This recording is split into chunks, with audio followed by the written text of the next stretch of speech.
The fifth mindfulness training shows us the practice of mindful consumption of edible food and the practice of mindfulness consumption of sensory impressions.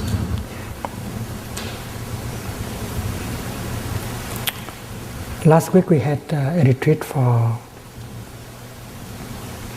Hollywood entertainers.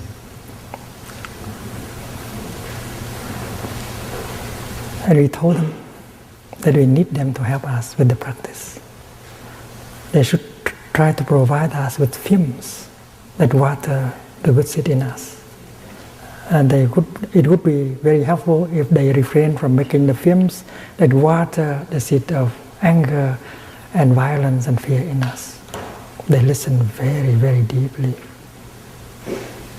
because they have the seed of wisdom in them. And next week I'm going to meet with a group of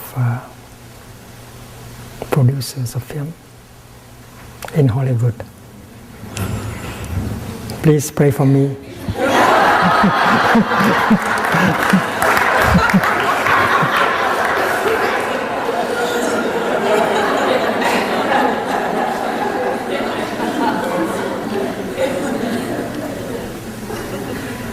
I said that I told them that there is already a statue of liberty in the East Coast. But in the name of liberty, we have produced so many items of consumption that very destructive. And that is why I propose that a statue of responsibility be built in the West Coast. And one person in the retreat stood up and said, "Well, Thầy, I will do it." He's a sculptor. So during that retreat, I did my best to water the seed of compassion, understanding, and responsibility in these people. And let us continue to help them. The third source of nutriment the Buddha talked about is called volition.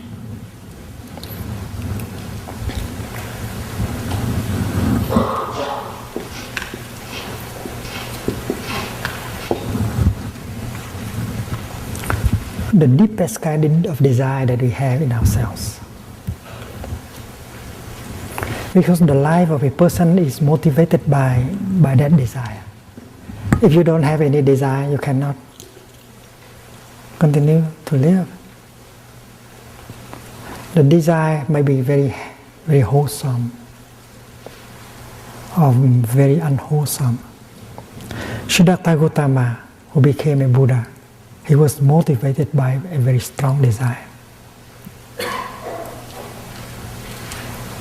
to transform himself and to help the world. He's supposed to become a king, a politician. But as he observed, he saw that his father was very helpless, having the power of a king in his hand, but he was helpless.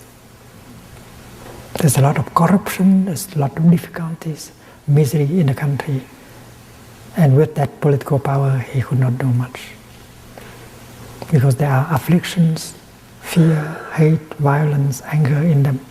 So politicians are very limited in the power to act.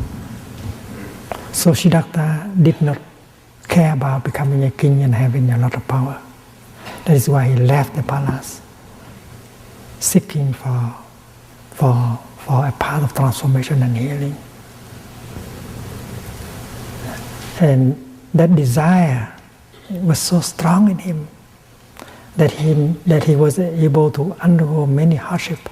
Finally, he succeeded in becoming an enlightened person with a lot of understanding and compassion. And he did not feel tired at all during the 45 years of teaching, practicing and helping people. And he helped everyone, kings, ministers, rich businessmen, and scavengers, slaves. He helped everyone. And he accepted all kinds of people in his noble Sangha. In his Sangha there is no caste, there is no race. There is only a race of enlightenment. The noble Sangha. You are the noble Sangha of the Buddha. You are the beloved Sangha of the Buddha. No discrimination. And if you practice mindfulness, concentration, and insight, you bring the element of nobility into your daily life.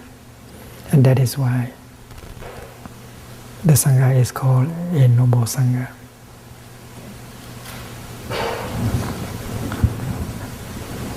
If your deepest desire is to have a lot of fame, a lot of sex, a lot of consumption, and then that desire can bring you a lot of suffering.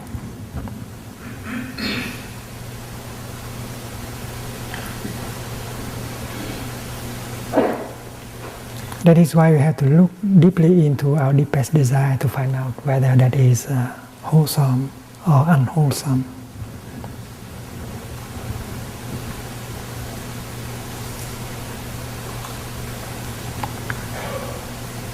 If you are motivated by desire to transform yourself and to help your people, your community to transform, to bring joy and hope,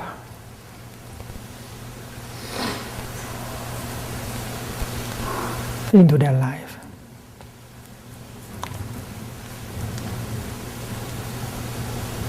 to live with the spirit, with the wisdom of non-discrimination.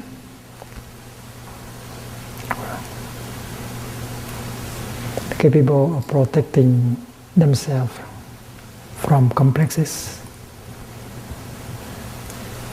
and suffering,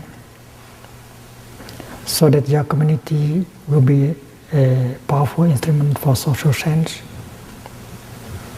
And then you have the best kind of volition. And that gives you an infinite source of energy.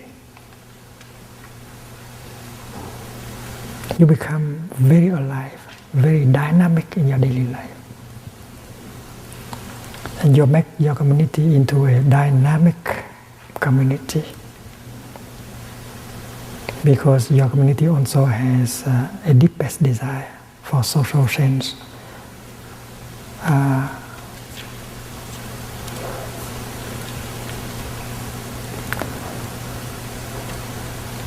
Social change, social justice, equality.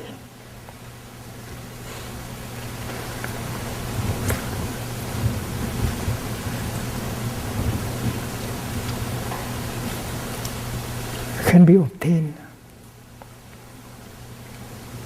with the transformation of our consciousness, of our collective consciousness. Because consciousness is at the base. If we are not capable of changing ourselves, our way of thinking,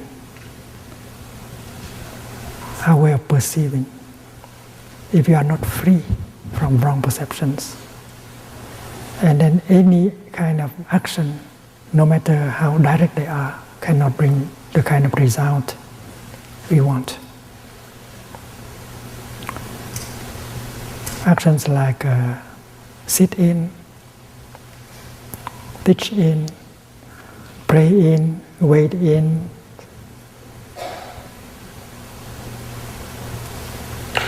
will be meaningful only when they are born from our freedom, our compassion, our understanding. If you have the wisdom of non-discrimination, if you have the energy of understanding and compassion, and then these kind of action can bring about the result very quickly. Social change is only the outcome of the change of our consciousness. Then this is why this practice should be done right away in our family and in our community. In your community of Pure Land practice, organize to do it, to practice it in your family, in a community. In your church, Baptist or not, you practice the same kind of practice, getting in touch with the kingdom every day, several times a day, learning how to handle the suffering, individual and collective, for transformation and healing. These are the basic practice. And if you succeed in transforming yourself, your community, and then the social change will come about very easily. And many people looking at you, looking at your way of life, see that you embody the practice of non-discrimination, of compassion, they can join you. And you have a lot of allies. Even if they don't belong to the same kind of culture.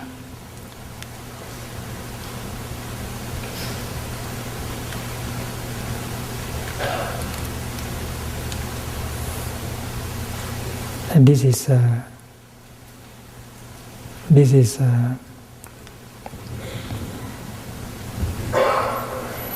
the points that we have to discuss in our Dharma discussions. One day,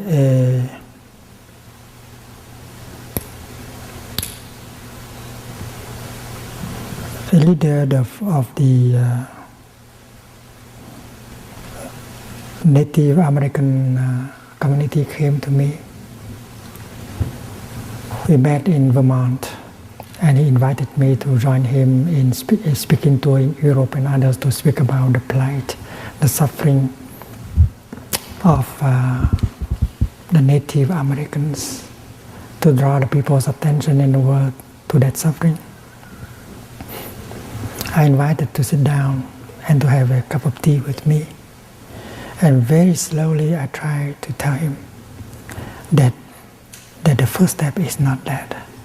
The first step is that he go home to his community and help his community to practice these kind of basic things, like the 5 mindfulness trainings, creating brotherhood, sisterhood, awakening,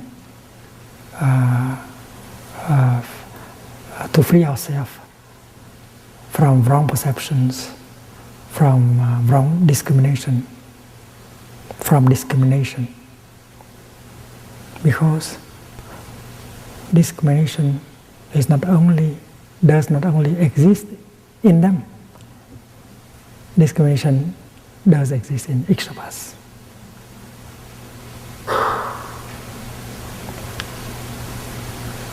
We have both hell and paradise in us. They also have hell and paradise in us. So if we are capable of touching paradise and transform hell in us, we will be able to help them touch the paradise in them and transform hell in them. They are no longer our enemies. They are the people we want to help. But we have to help ourselves first. It's not a problem of protesting, because we can see them as victims of their wrong perceptions, of their own ignorance and fear and violence. And that is why to me is a very crucial, it's very urgent to go home to ourselves and to our community and begin the real practice.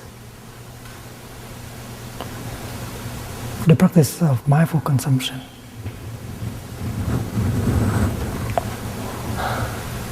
So that we can heal our body, we can heal our consciousness, our mind.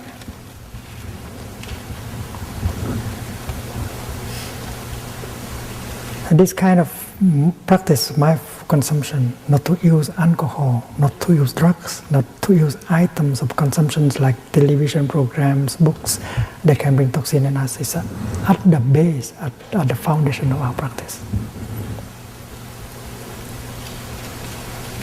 And then at a time when our young people no longer use drugs and consume these toxic items, we become a living Dharma talk. We can come and help those who are still in prison because of the fact that they have consumed drugs and they have committed violence, because they had violence in them, but they did not know how to handle violence in them. That is why they have got into prison. We have to try ways in order to come to help them. In my tradition, in the ancient time, Buddhist temples did work like a farming, agricultural Zen. No work, no food, so we farm our land and support our community. And we went to the government and we asked them to hand over to us a number of prisoners. I make the commitment to teach these prisoners. We want to accept them to our community. We will give the work for them, farming to do, and they learn the practice of the 5 mindfulness trainings.